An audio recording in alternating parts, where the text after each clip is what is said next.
Come back mga buddies, once again, Team Padato Treasure Hunter. Dito na tayo ngayon sa area na naman ulit ng Dagupan. So, almusal muna tayo. Ayan, yung almusal natin, gulay, at sarang labong. Wow, sarap. Ayan, itlog. So, buhay mundok muna tayo ngayon mga buddies. Ayan, Monday to Friday. Sa opisina tayo. Walang pahinga. Ngayon dito naman tayo sa bundok. So ayan mga buddies, check upin natin yung kanilang update na site mamaya. So almusal muna tayo, tara. Kain muna tayo mga buddies. Team Padato Treasure Hunter Bansay. Welcome back once again, Team Padato Treasure Hunter. Baba tayo dyan sa baba. Ito yung site ng Team Dagupan. Ayan. So baba tayo sa area nila, check natin ulit. So kahapon nag-check tayo, hindi natin na-videohan kasi itong cellphone na to ginagamit natin sa apps. Minsan pag manual ang detection ko, binabalahan ko yung Japanese one ng gold. Yun saka ako makapag-video. Pero pag ang apps na gagamitin ko na walang bala yung Japanese one ay nagagamit kong cellphone, kaya hindi ko makapag-video. So yan mga buddies, bago ko lang sa YouTube channel ko, mag-subscribe ka na dyan para ma-update mo lahat na area na pupuntahan ko. So bisitahin natin ulit yung hinukay nila dyan sa baba, na kahapon nga na-check na natin na meron tayong pinapabira dyan sa baba ulit. So babain natin yan mga buddies, Team Padato Treasure Hunter Bansay. Baba tayo dyan sa baba. Ayan. Yan mga buddies, baba na tayo dyan sa hukay nila ng Team Dagupan. Ayan. So kunan mo muna ako sa kamay, abot sa akin. Ayan.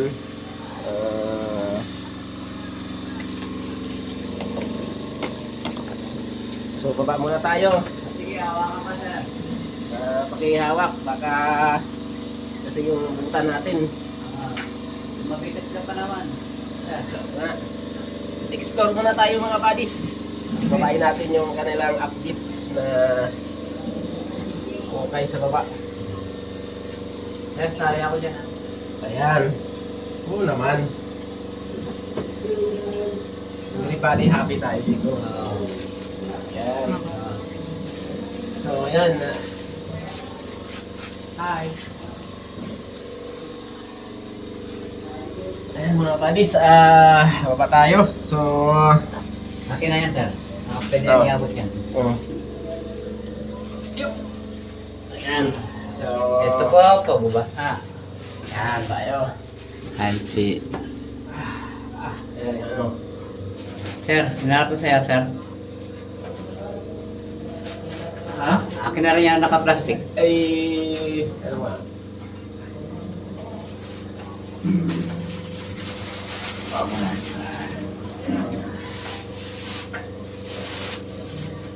Japanese one. Ayan. Japanese na. Akin na sir, abot mo yung plastic. Ah.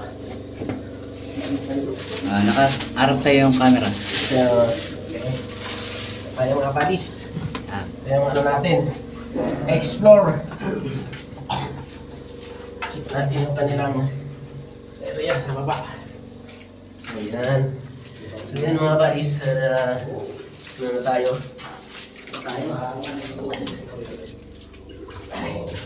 Nagugas tayo ng tubig dito mga buddies. Bakit tayo ng tubig dito? Ayaw ng bigkal. Ayan po si Mr.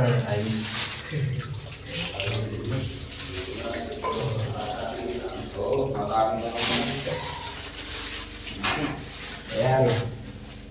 So, pabot sa akin. Ayan. Ayan. Pangalawang baba, mga buddies. So, ow! Bababa na. Hindi na lang. Kapag training tayo mga buddies sa Barangay Tanod.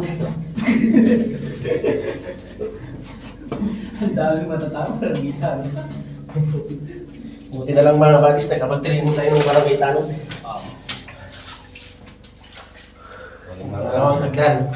So, buka tayo ulit. Ayan na. Puntahan natin yung kanilang area. Uy! Oh, naghugas pa. Makati na yung tubig. So Makati na itong mga buddies yung tubig. Hanggang tadi. Ayan. Baka ito yung sinasabi na may nakasulat. Yan. Okay? Ayan yung magandang lalaki. Ay, yung payong. Nakalimutan ko. Si Maulan sa baba. Payong, paki baba. Maulan kasi yung sa baba. So, yan mga buddies. Makikita nyo. Kung makikita nyo sa video ko dito mga buddies. Ayan o. Ano bang nakikita natin? Yung wala kayong kagamitan, camera lang. Pwede nyo i-detect yung camera sa inyong mga lugar. Makikita natin yung singaw. Yung mga buddies. Tingnan mo. Kita mo ba yung singaw? Mga buddies, ito nakareg itong ano na to. May nakikita ba kayong singaw? Ayan yung target. Busok. O yan o. So, pag doon natin ano kanina, walang singaw doon. Pero dito sa area, grabe ang singaw. Yan, kita mo yan. Ayan o. Galing yan sa baba. Nakikita doon sa Ito. mga usok. Hindi, yung area yan o. Yan o. Yan o. Yan o. Kami singaw, yan o. Diba? No. Yan mga buddies, naka-record yan. Yung singaw niyan. Lakas ng usok. Oh. Kita nyo yan. Yan o. Oh. Kita mo? Yan o. So yan mga buddies, naka-record yan. Makikita nyo sa video dyan dito. So yan, walang usok yan dyan. Pero sa video dito, yung radiation niya ay kulay. Yan ay yung kulay, hindi ko na dapat sabihin. Alam nyo na yan. So pag dito sa, ano, wala. Oh. Tutok natin sa iba, mga buddies ha. May nakita ba kayo? Oh, wala ha. Mga buddies, clear yan. Wala yan. Pero pag dito natin sa target, pansinin nyo sa video mga buddies. Yan. Yan o. Kita nyo yung singaw mga buddies. Okay, baba tayo. Check natin. Yan. Yung mga baka. So, parang ano dyan? Akin na yan, buddies. Okay. Tayo. Baka mabasa yan, buddies ha? Baka mabasa. Hindi. Baka makalanan. So, mag dyan ng kaiga muna dyan. Baka mahulog. Ayan, si Tangon, ang mga lalaki dito sa grupo na ito. Paano daw ba? Insurance in the Philippines.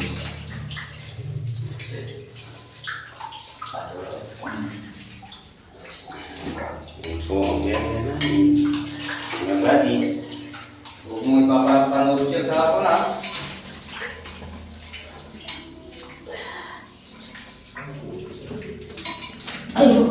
Yung payong ha. Baka makalimutan ni Tiki. Bababa na po sila mga buddies.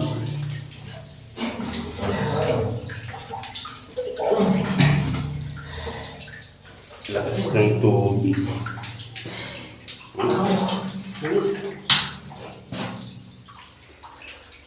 Payo!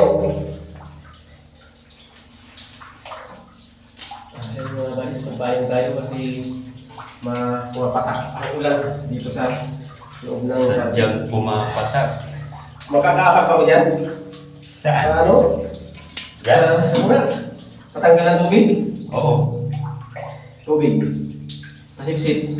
Pap. Papak. Paano? Pump 2. Copy. Ayan.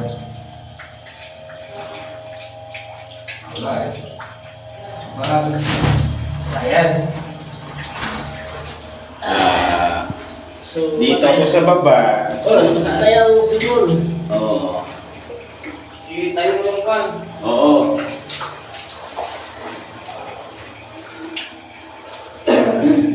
Yung mga buddies, yung ano dito. Ito.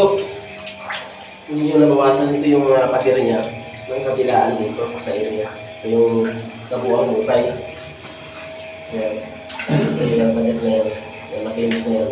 Pababa yan. Kasama yan sa tabi sa ating maghukay. May hole na parang function na dito sa area na ito. So baba tayo. Dandan bigla. Yan. Dandan bigla. Nagdahang bigla. Oo. Ito lang tumutulo eh. Ayan. Diyan doon magugas para hindi makatiksit dyan sa baba, makatilihan yan. Ayan. Oh, yan ang yung sinasabi ko sa inyo. Yun. Yung ikot lang. Wait lang. Oh. Yan. Oh. Oh. Ayan, patikot. Oh. So yan na yung mga bodies, yan o. Yan ang singaw dito. Grabe. Ayan o. Natin yung mga Yan. ito. Yung yan yung sinasabi ko na, no? Yung para dito yan sa kabila na nakasipirit. Yung bahagi na yan. So nakasipirit yan dito.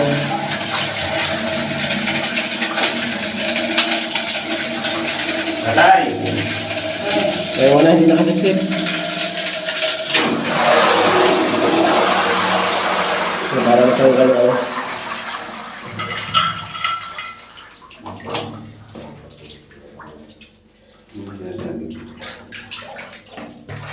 Yung pabilog dyan, mahawak ko lang dito sa lolo ko. Natin. Ito yung simula dyan, ito yung papunta rito, yung target, yan. Ito naman, kabila naman dyan, dyan naman yung isa, yung kabila nito, ito. Yan, hanggang doon. Hanggang Palibot doon ba? yan. Oo, hanggang doon yan. Hanggang doon yan siya. Ito, diretso yan, hanggang doon, palibot din yan. Dito yan, palibot yan siya. Ito, makikita to bodies, oh. Yung ano na yan, palibot na yan, yan. Doon. Yun. Hindi yan. Ito yung kabila. So itong mga bodies yung tinatawag na double layout screasy na hati yung naka-division siya, naka-dividing ang tawag nito. So kasi may bato dyan na marker dito na HTM na dividing. So ito nga, naka-dividing itong target na ito. Makikita nyo ito, itong isa. Ito yung pinaka-pader niya, kabilaan palibot doon at parang hindi siya panchon papunta rito. So mayroon yung kabila yan dyan. So yan o. Nakikita niyo yung pader niya. So, ito naman yung isa na naka-dividing. Ito yung kabila niya. Nakapatulis pababa din. Ayun. Ito yung kanina. Nakapabilog yan siya papunta rito sa kabila. Ayan. Ito. Ayan. Makikita niyo ito dingding. Ito yung kabilang kwarto din. Ito magkadikit lang sila magkatabi. Ito yun ang tinatawag na double layout secrecy na naka-dividing. Ibig sabihin na magkatabi sila na karoon sila ng dividing na kwarto. So yan yung ano natin mga bodies. So ito mga bodies, na-check na natin ito kahapon. Ito na-double check din natin ito. So may mga numbering HTM na nakuha dito na nalakay doon sa bato. So ito yung mga bodies ang tinatawag na ang kahapon may nakuha ng sila HTM is naka-under pa rin dito. So takbo tayo ng 5 feet. Kukunin natin. Yan. Tulad nito. HTM yan. Yan o. Mga bodies. May kansi yan o. Yan. So dito yan kukuha mga bodies. So kaya ko nakapayong kung napansin nyo kasi malakas yung patak niya dito. Ayan. So check natin ng Japanese one. Ay double check natin ulit yung kanilang every time na bawat hukay nila. Kung tayo nga nakatutok dito dapat every 1 meter o 1 meter dapat na i-check ito. Pero wala ang lingkod lagi. Nag-update lang tayo kasi meron tayong duty sa Manila. So pinapuntahan lang natin sila ng Sabado-Linggo. So yun ang available natin na oras. Kaya itong ano nga dito, minsan nakakalagpas sila. Pag check natin minsan lagpas, minsan naman naabutan pa natin sila. So ito, bago tayo umulit ng Maynila, double check natin ulit. Kasi dyan sa taas mga buddies, marami pa silang binibira dyan, pinapabira natin. So ito, mayroon din tayo sa ilalim. Bukod dito, mayroon dito sa taas. Ayun yung pinakabulyong, nasa ibabaw lang natin. Yung may bakanti na pag binira mo na parang bumbu na lumalagabog. So ito muna inuna natin. Ito ang medyo may madali na ano, doon sa taas meron lang doon gas na naka ano. So ito check natin para maalaman na natin yung ano. So hindi tayo maghugas diyan sa baba kasi nga mga buddies mayroon siyang filter yung tubig na ito na inaapakan natin. Makati na yan mga buddies. Kaya hindi tayo maghugas diyan sa baba. Dito tayo maghugas sa taas. Ayan. So i-confirm natin ang Japanese one. Ayan.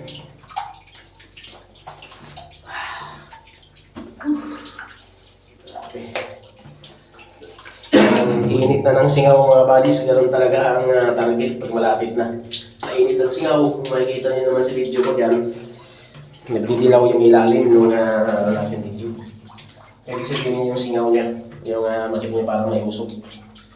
So yan mga buddies, ito nga kay double layout kasi ito, dividing ang layout ito. So check natin kung hindi ba sila lumagpas na pinapagawa natin.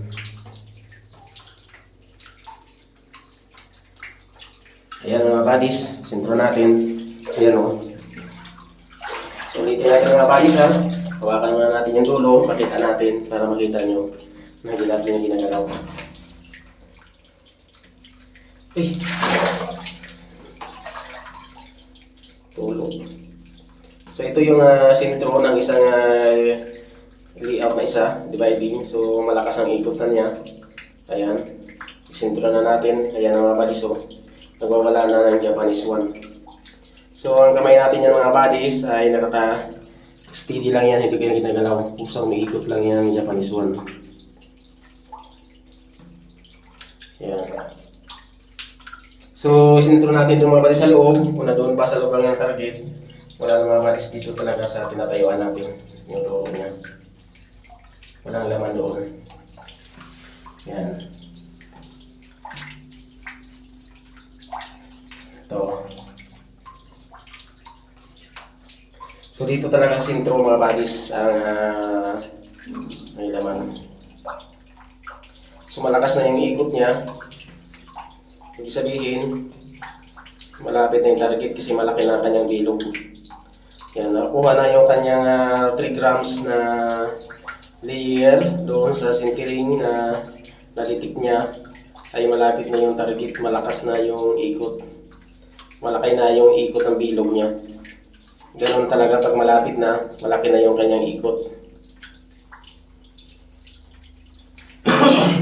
So dito naman sa isa, yan yung isang kabilang dividing na deposito. Dito, dyan tayo. Itutok natin siya. Dyan yung deposito na isa. Yan. Yan. So ito mga buddies, dito nga siya. Hindi nyo pa rin nasa pool yung kabilaan. So dito dapat yung dyan sana. Ito, yung kabilang butas lang nasa pool nyo. So dito yung hati. Ito mga buddies, i-dimension natin ang palo ng Japanese yan. Ganun na yan kasi magkahati nga siya, naka-dividing siya. Dalawang deposito. Double layout siya, dividing yan. Ang palo niyan maghihiwalay. Yan mga buddies. So. Dalawa yan, magkahiwalay yan. Ano na pagtitik ng dimension para malaman mo kung paano ang positioning ng layout sa ilalim na nilagay nila. Dalawa yan mga buddies. Yan, so hati siya dito, magkahati siya. So yan ang tuloy lang sila kasi pinatisbay natin dito ng ayon dun sa mga STM ay 5 feet. Takbo tayo ng 5 feet. So ito simula nung sinabihan natin na kuha yung nakadalawang, wala pang sila 3 feet, dalawa pa lang to. Sa level dalawa. So yung pag-ilog na yan, o sip-sip muna, sip-sip. Yan, tap muna pam. So ito mga buddies, to diretso lang ang banat nila dito sa area na ito.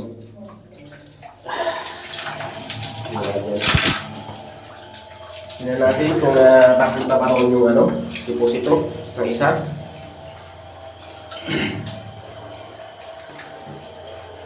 Diretso lang pala sa ilalim. Yan, diretso lang. Yan o. Pansinin niyo yung ikot niya, hindi gaano malaki kasi nasa taas pa siya. Yan. Pero pag tulad dito, nabawasan na ng 2 feet na higit. So dito natin itutok. Pansinin niyo yung ikot niya ay malaki na yung kanyang 360. Yan, malawak na. Ibig sabihin, malapit ka na doon sa target. Hindi natin masasabi doon sa 5 feet na ito na yun na yung target. Ayan o. Yan. So malaki na yung bilog niya. Ibig sabihin na malaki yung bilog, malapit na siya sa target. So dito, ikumpara natin sa taas ay maliit lang. Yan o. Ibig sabihin, malayo pa niyan. So pag malapit na kanyang 360, malawak ang ikutan, malapit ka na doon mismo sa target. So ganyan ang pag-detect ng Japanese One mga buddies. Pinapaliwanag ko lang na mayroon kayong natutunan sa kaunting tip naman natin sa paggamit ng Japanese One. Ayan, so yan mga buddies, natin ating ginagawa dito sa baba. So once again mga buddies, kung bago pa lang sa YouTube channel ko, mag-subscribe ka na dyan para ma-update mo lahat na area na pinupuntahan ko.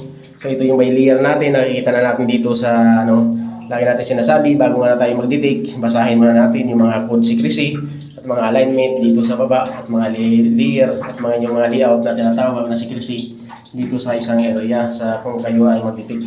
So huwag kayong umasa sa gamit kasi yung gamit ay yan yung pang verification. Dapat ang gamitin nyo ay Japanese One para mayroon na siya anti-decoy.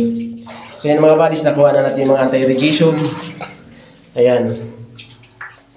So yan, kung bago pa lang sa YouTube channel ko, mag-subscribe ka na dyan para ma-update mo lahat na area na pinupuntahan ko. So Bansay, mga Team Dagupan, Team Padato, Konnichiwa,